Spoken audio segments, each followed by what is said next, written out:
Bienvenidos a Milenio Negocios, este espacio dedicado al análisis de temas de finanzas y economía que llevamos los columnistas de este medio, como Juan Musi, que lleva temas macroeconómicos, y Regina Reyes Heroles, que es nuestra experta columnista, se las recomiendo mucho, de finanzas personales. Y desde que comenzó el año, uno de los temas centrales ha sido sin duda el aumento de la gasolina. Y hace 2 años, cuando comenzó todo este tema de la apertura finalmente del sector gasolinero, hubo un primer grupo de empresarios que crearon el primer consorcio mexicano, que en ese momento eran 500 más o menos socios y se llamó G500. Hoy por hoy es uno de los grupos más importantes de empresarios dedicados al sector gasolinero en México. Ya son cerca de 1.800 estaciones de servicio que representan. Es poco más del 20% del volumen de gasolina que se vende en todo el país. Y desde el día 1 esto estuvo liderado por un empresario de este sector que hoy invitamos a la mesa, como es Antonio Caballero. Muchas gracias, Zorra. Evidentemente tú conoces el sector desde hace muchísimos años. Ha sido tu negocio prioritario de siempre.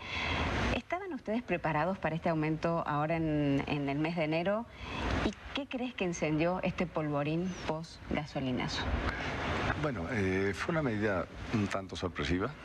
La anunció días antes el director general de Pemex, mandó una como llamada de atención en ese sentido. Días. Sí, muy poquitos días. Y además fue diciendo o el mensaje fue en el sentido de que las cosas tienen que valer lo que cuesta. Eso fue como una llamada de atención, pero nos fuimos todos tranquilos a esperar el fin de año y la Navidad, ¿no? Y sí fue una sorpresa, ¿no? Cuando se anuncia de manera oficial el cambio. Ok. ¿Y qué crees que provocó esta sensación que todavía estamos viviendo de descontento general, de movimiento hacia la calle? Bueno, yo creo que fue una medida que afecta al bolsillo y a la economía de cada uno de los mexicanos que cuentan con un coche, con un vehículo, y efectivamente, pues sin duda tendrá que ver también en el transporte de los básicos, en el transporte de todo. Ahora bien, no el costo de todo es el transporte. Entonces tampoco porque subió la gasolina un porcentaje tenga que subir todo en esa proporción además. Digamos, dentro del costo de los bienes, pues en unos en mayor, en otros en menor medida participa la gasolina o el diésel o como parte de un insumo, pero no es el todo, ¿no? Tú que conoces este negocio, recién decíamos desde el principio, ¿cómo se divide el precio de la gasolina? ¿Qué es qué dentro del precio de la gasolina? Bueno, primero es el precio de la molécula, sin lugar a duda, o lo que vale la gasolina como tal refinada. En segundo lugar está el costo de todo lo que es el trasladarla, el almacenarla, digamos, el llevarla hasta el punto de venta. Después, evidentemente, está un margen o una comisión que tienen los gasolineros, o una utilidad que tenemos por venderla. En esta última parte o eslabón de la cadena somos los que damos, digamos, la cara o ponemos la cara final al público, y evidentemente hay impuestos, ¿no? Y estos impuestos. ¿Y se divide así en 4 partes casi iguales o es desparejo el monto hoy por hoy? No, evidentemente el costo mayor es el de la molécula o es el del producto, después es el de los impuestos y después evidentemente es el costo, digamos, de traslado, y al final nuestro, el de la comisión, ¿no? Son los que más están sufriendo un poco. Totalmente. Oye, Antonio, pues la verdad es que, podemos y hemos sido muy críticos, la verdad. La estrategia de comunicación del gobierno fue pésima, ¿no? Yo creo que el gasolinazo es un mal necesario, es un mal indispensable, ¿no? Dicho de otra forma, si no lo hacíamos, si no pasaba, México tenía que endeudarse más, cosa que ya no podemos. Las finanzas públicas ya no permiten mayor endeudamiento. Una reforma fiscal, cosa que tampoco iba a ocurrir. Nadie se iba a atrever a gravar el consumo, ¿no? Que, dicho sea de paso, para mí sería la mejor de todas las noticias. Otra vez alimentos y medicinas. Sí, alimentos y medicinas, ¿no? Y el otro camino, pues es el del gasolinazo, ¿no? El ponerle un impuesto a la gasolina ante la necesidad del gobierno de recaudar lo que tiene que recaudar para salir muy lastimado, ¿no? Entonces, independientemente de eso, Antonio, yo creo que la estrategia de comunicación fue muy mala, pero es necesaria, ¿no? Entonces, ¿cuál es la postura del G500, del grupo que encabezas, ante una medida que desde luego es impopular, pero pues es necesaria, ¿no? Juan, yo me atrevo a decirte que como estrategia de comunicación, pues todas hubieran sido malas. El hecho de dar una mala noticia, ¿cómo la da? Anunciar un incremento de la gasolina. ¿Qué dices para que suene en la bien? forma en que lo digas, pues es mala noticia, aunque las palabras fueron, pues a lo mejor un poco comunes o algo, las cosas tienen que parecer o tienen que valer lo que cuestan y se tenía que reflejar el precio de la gasolina. ¿Qué es ese precio real? ¿Qué es ese precio? Digamos que el gobierno, pues si quería actuar responsablemente tenía que equilibrar las finanzas.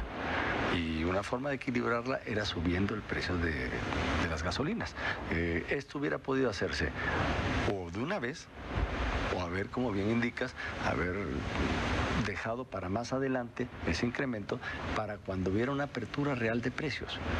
Lo que se llevó a cabo no es una apertura de precios, porque el precio fue fijado. Así es. Que pusieron un máximo, evidentemente, y además pusieron un máximo para tratar de evitar los abusos o tratar de evitar que en algunas poblaciones o situaciones se pudiera incrementar aún más. O sea, está topado.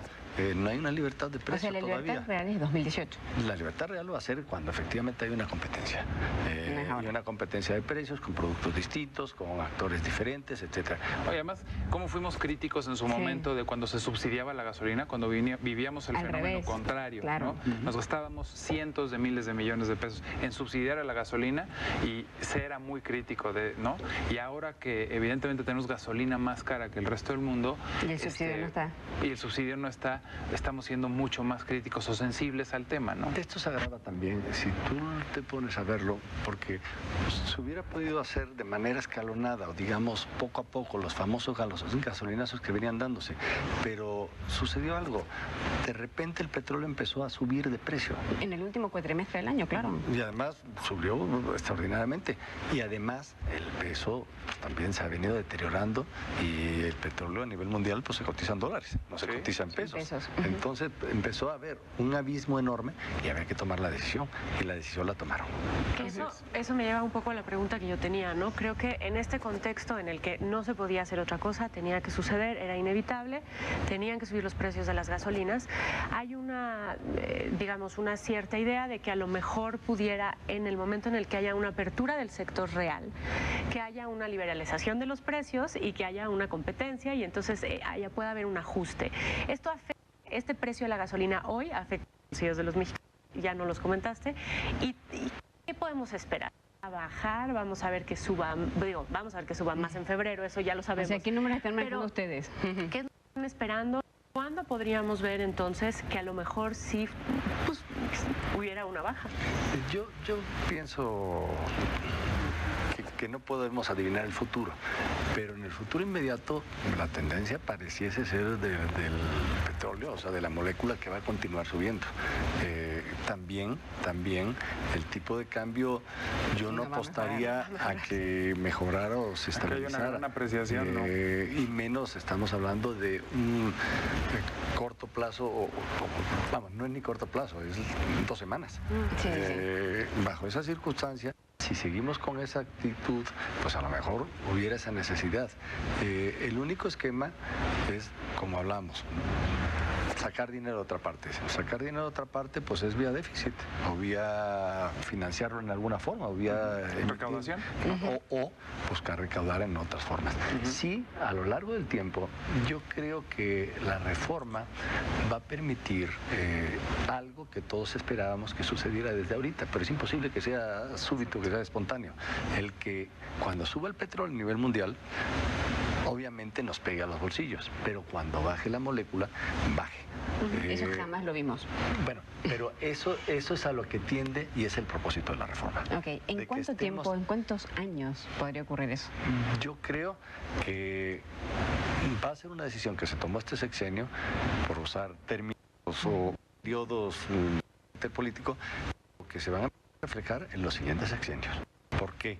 Porque para todo eso se requiere los diferentes puedan competir con la molécula. La molécula, si por ejemplo la que produce las refinerías en México está a mejor costo, pues comprarla de la o importar la que esté al mejor precio. Bien, instalaciones, ahí tienen instalaciones, ampliar la capacidad. ¿Se ha calculado qué falta de infraestructura? Hoy sabemos más o menos cuántas terminales hay, cuántos kilómetros de gasoductos.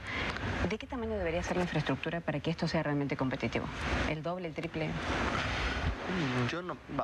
La infraestructura para México estaba bien en su tamaño, pero hecha para un solo actor, que era Petróleos Mexicanos. Si nos ponemos o revisamos la historia,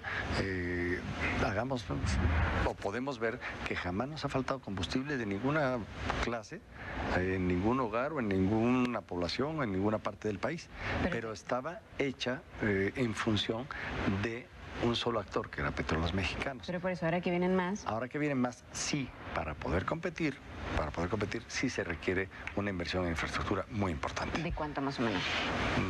Estamos hablando de miles de millones de pesos. Sí, estamos hablando de miles de millones, porque además no solamente tendríamos que importar por un solo o por algún puerto, sino habría que importar por muchos puertos, necesitaríamos instalaciones en esos puertos, necesitaríamos ductos en una buena cantidad, necesitaríamos terminales de almacenamiento y aumentar los inventarios para con esos inventarios poder jugar también un poco con las fluctuaciones internacionales. Recordemos que el precio del petróleo se fija día a día. Claro. Entonces, bueno, con esos inventarios se puede jugar para poder estar más estable también. Entonces se requieren inversiones millonarias que van a tardar todavía. Pero es una buena noticia, porque la verdad es que al final es inversión extranjera directa, ¿no? Que como dices tú, quizás no disfrute esta administración de esos saldos, y menos ahora con las amenazas que tenemos del norte, pero eventualmente es dinero que va a llegar al país, ¿no? Yo quisiera hacerte un comentario, y perdón que ahora no me preguntaron, pero quisiera interrumpir. Sí, los extranjeros van a hacer una competencia feroz, voraz, terrible, pero es por eso por lo que G500 juntó un grupo de mexicanos importantes para hacer nuestro grupo, porque pensamos que esa unión es la que nos va a permitir competir contra los extranjeros. Y estamos dispuestos a invertir también nosotros en la cadena de distribución. Nosotros no nos vamos a quedar en estaciones de servicio, sino también queremos meternos a lo que es almacenamiento, transporte. Y no me atrevo porque eso ya sería muy aventurado, pero en el refil no. Lo estudiaríamos en su momento, ¿no? Exactamente. Y veríamos la opción. Porque sí queremos, como grupo mexicano, participar activamente. Qué bueno. Y ser además protagonistas. Qué buena noticia. Protagonistas. Pues felicidades. Bueno, la verdad es que después de todo lo que hemos estado escuchando y de los saqueos y demás, estas parecen como unas bocanadas de buenas noticias, a pesar de que van a tardar un poco más en el tiempo, pero sí estamos viendo un sector que va a estar muy activo en los próximos años. Sin duda. Muchísimas gracias, Antonio. Esperemos invitarte otra vez este año para que nos cuentes de más inversiones y de mejoras en el sector. Gracias, Regina, como siempre. Gracias, Juan. Gracias. Y nos vemos el próximo miércoles aquí nuevamente en Milenio Negocios. Que estén muy bien. Muchas gracias.